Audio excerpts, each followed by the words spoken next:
warkii ugu dambeeyay aynu haynay waxay ahayd iyadoo la leeyahay war xeerada inoo soo dhigay fandhaaladan horaa kala wada galle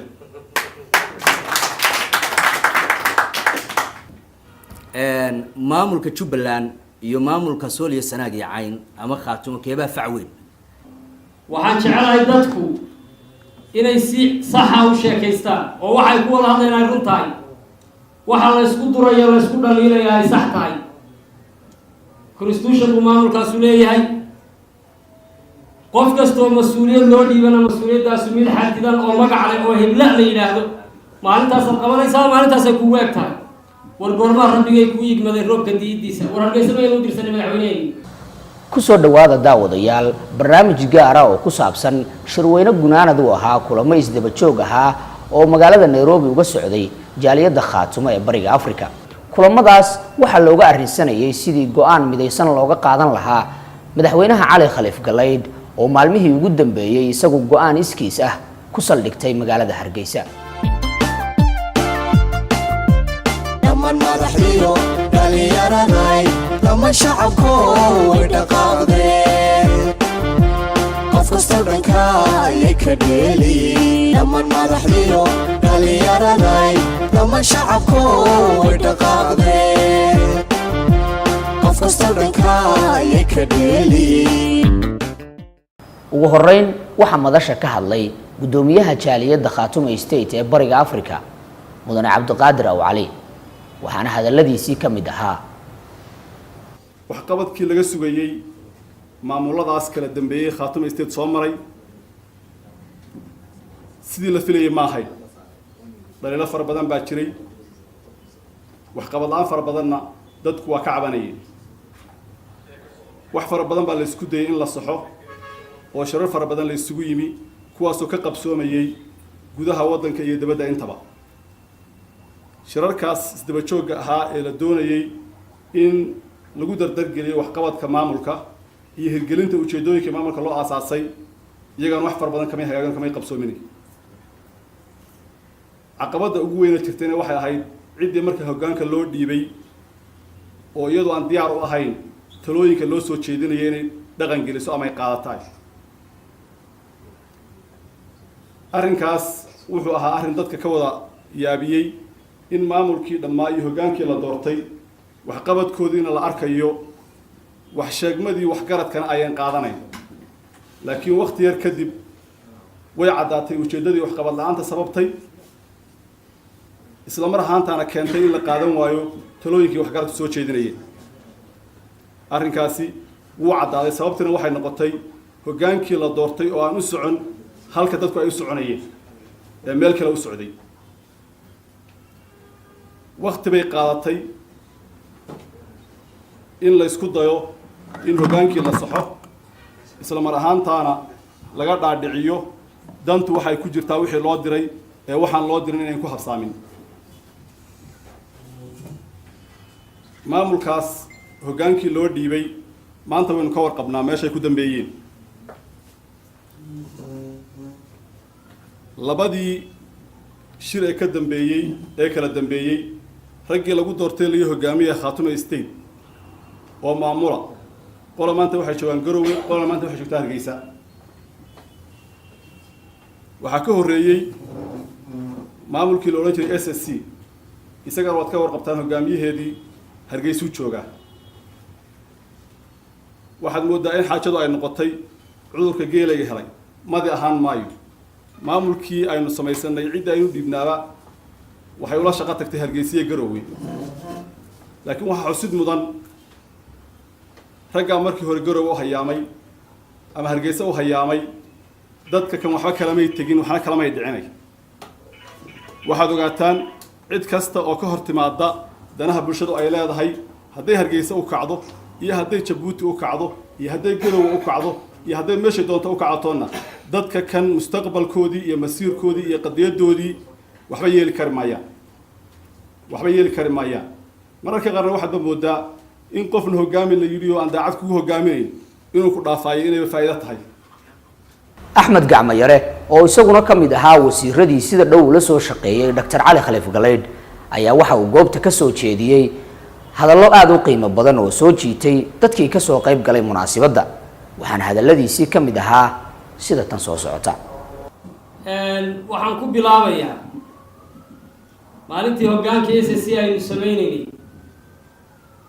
ee hotel Suwara la yiraahdo magaalada Kooneelaas aanu isugu nimid baahii maalintaa taagnaa ee inagu kalifay inaynu maamul samaysano maqaar baa inaga dhacay mise wayna saaran yihiin. waxaan jecelahay dadku inay si saxa u sheekaystaan oo waxay ku wada hadlayaan ay run tahay waxa la isku durayo la isku dhaliilaya ay sax tahay. constitutionku maamulkaasu leeyahay qof kastoo mas-uuliyad loo dhiibana mas-uuliyadaasu mid xadidan oo magac leh oo hebla la yidhaahdo maalintaasaad qabanaysaa maalintaasay kugu eg tahay. war goormaa rabbigay kuu yigmaday roobka diidiisa war Hargeysa maynu u dirsanay madaxweyneheeni war goorma miyaynu u dirsanay war xeedho iyo fandhaallo gabilayaalla miyaynu u dirsanay war madaxweynaha ma inagaa dirnay mise isagaa inaga tegey. haddii sifaha sharcigaa la isweydiiyo la yidhaahdo Dr. Cali Khaliif Galayn anugu dadkana waaba isaga dhowna waa isaga aqoon badanna ixtiraam badanna waan u hayaa. mas-uuliyadaha awoodeed ee loo dhiibay ma ku jirtaa maamulkan intaad kaxayso maamulkala ku dar? jawaabtu waa maya, kuma jirto. maalintii aanu samaysanaynay war dadkan reer Khaatumo malaayiin doolar oo dhaqaalaha baa ka baxay, boqolaal wiil baa ka dhintay, war dadkoodii soo barakacay weli Kaakuma iyo xagar dheer bay joogaan. war dhibaatada haysa adeerow saaxiib laba qof waa ka weyntaan. war kuma hagaagayso waa in waxa runtaa la isu sheegaa. haddii qofka jiirada ku dheeraanayso waqtiga ka cararayana annagu waqtiga ka carari mayno. beesha halkaa joogta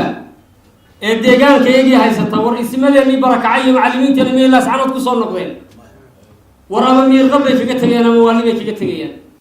wariye Cabdirashiid Maxamed Xaashi Duqa oo isaguna halkaas ka hadlay ayaa waxa uu sheegay in maanta Siilaanyo iyo Galeyb uusan jirin wax farqi ah oo haba yaraatee u dhaxeeya, taas oo micnaheedu yahay marka la fiiriyo isku mid ahaanshaha dhanka siyaasadda. cali khaliif Galayd madaxweynaheena ilaa imanka dee uu soo dadaalay muddo dheerna uu shaqaynayay, maantana waa qorrax casar joogta, sharaf iyo karaamo mudan yahay. laakiin saddex arrimood baan rabaa inaan sheego. waxyaabo isu eg baa jira oo aan dadku aada u kala aqoon. tusaale ahaan lacagta labadeeda qaybood ma labaa loo kala yaqaanaa, kookaha iyo faantada ma labaa loo kala yaqaanaa, Galayd iyo Siilaanyo maanta ma labaa loo kala yaqaanaa. adigu waxaan u mahaylayaa wuxuu waa in isku milmeen. waxaa maanta loo baahan yahay in la dhiso maamul la jaan qaadi kara dowladda dhexe ee federaalka. Jubbaland waxyaabahay ku guuleysteen waa inaynu wax ka faa'iidaysanaa. galmudug waxyaabahay ku faa'iideen waa inaynu ka faa'iidaysanaa. xildhibaanadiina jooga Muqdisho iyo wasiiradu waa inay barnaamijkan qayb ka noqdaan oo dowladda federaalka ku qanciyaan in ay maamulka nala dhisto. waxyaabihii hore aan u malaynaya khaladaadka ahaayeen oo maamulada aynu kaga duwanayeen waxaa ka mid ah maamulkeenu ictiraaf buu raadinayay sida Somaliland oo kale. in layna ictiraafo dowladda dhexeena ictiraaftay innagaana maamulka samaynay,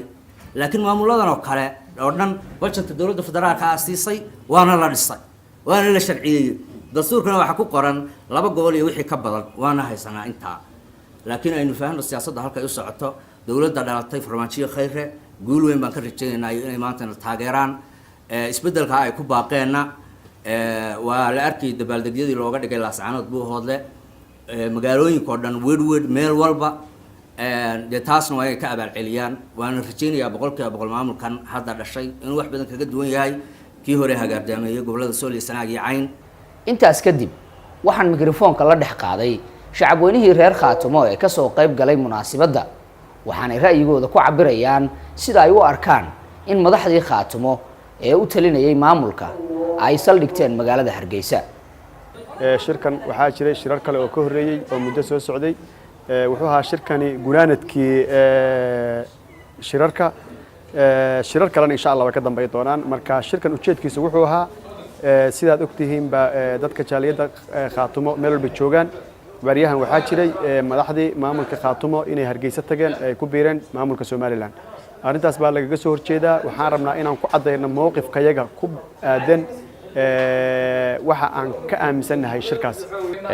horaan u sheegay khaatumo waa laba group bay ahayd oo qolana waxay ahayd qolo hadafkii loo sameeyey rabta inay ka dhabayso qolana waxay ahayd qolo aan daacad ka ahayn arrimaha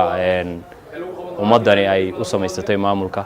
maantana way caddahay baan u malaynayaa wixii shalayto la sheegayay oo cad baa ummaddu aragtaa muhiimadda shirka aan uga soo qayb galnay haddii oo jaaliyaduna ay u qabatay wuxuu ahaa dareenka dhabta ah inaanu muujinno oo ah inaanu ka soo horjeedno wadahadalladaas aan loo dhammayn ee shakhsiyaadku wataan ee hargeysa loo aaday oo haba yaraatee aan masiirkaasna cidi afduubi karin shirka waa la isku afkartay sidii loogu talagalay buuna u dhacay maasha allah waxa weeyaan aad baan u soo dhaweynayaa shirkaas odayaasha ay simada ku baaqeen war hore la cilaamiyey in si degdega loo qabto shirku si fiican buu u qabsoomay waa la faahfaahiyey waxaa la muujiyey shirkaas inaan dadka degan soor sanaag iyo cayn aynan taageersanayn inaan lagu matelin inaan masiirkooda halkaa awlin waxaa kaloo jirtay qodobka labaad ahaa ee shirku ku saabsanaa muhiimaddiisu ahayd ee lagu taageerayey shir ay ku baaqeen isimada beeshu oo lagu qabanayo degmada Buuhoodle in shirka la taageero oo laga warsugo wixii ka soo baxa laga warsugo dhammaan madaxdiyo dhalinyaraday dhammaan shacabku way dhaqaaqdeen qof kasta dhanka bayaan ka soo baxay jaaliyadda dhulbahante ee bariga Afrika ama East Africa 13 bishii 6 2017 ku madax dhaqameedka beesha dhulbahante ku jaaliyadaha dhulbahante ee dibadda ogeysiin dawladda federaalka Soomaaliya ogeysiin beesha caalamka sida dawladda Mareykanka Canada midowga Yurub jaamacadda Carabta qaramada midoobay midowga Afrika ururka Islaamka iyo wadamada IGAD ujeedo bayaan ku saabsan wada hadallada Somaliland iyo Cali Khaliif Galeyr annagoo ah odayaasha aqoon-yahanka culimada haweenka dhalinyarada jaaliyadda dhulbahante ee bariga Afrika annagoo tixgelinayna ama ilaalinayna masiirka iyo rabitaanka beesha dhulbahante iyo midnimada ummadda Soomaaliyeed isla markaana ka dhowrayna wixii sumcad xumo ku ah magaca beesha dhulbahante ama dhaawacaya magaca iyo midnimada guud ee beesha dhulbahante waxaanu bayaankan ku cadaynaynaa inaanu ka soo horjeedno wada hadallada Somaliland iyo Cali Khaliif Galeyr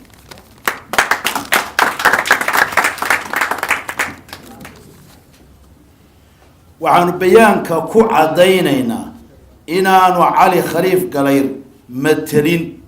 beesha dhulbahante xaq siyaasadeed kuna hadli karin magaca beesha dhulbahante waxaanu soo dhaweynaynaa annagoo ah jaaliyadda dhulbahante ee bariga Afrika shirkii ay ku baaqeen madax dhaqameedka dhulbahante waxaanuna ka codsanaynaa madax dhaqameedka dhulbahante inay shirka dadajiyaan oo sida ugu dhaqsaha badan ay ummadda ugu qabtaan si looga gudbo dhibaatada iyo marxaladda ay ku jirto beesha dhulbahante iyo degaamadeedu wabillahi tawfiiq wassalaamu calaykum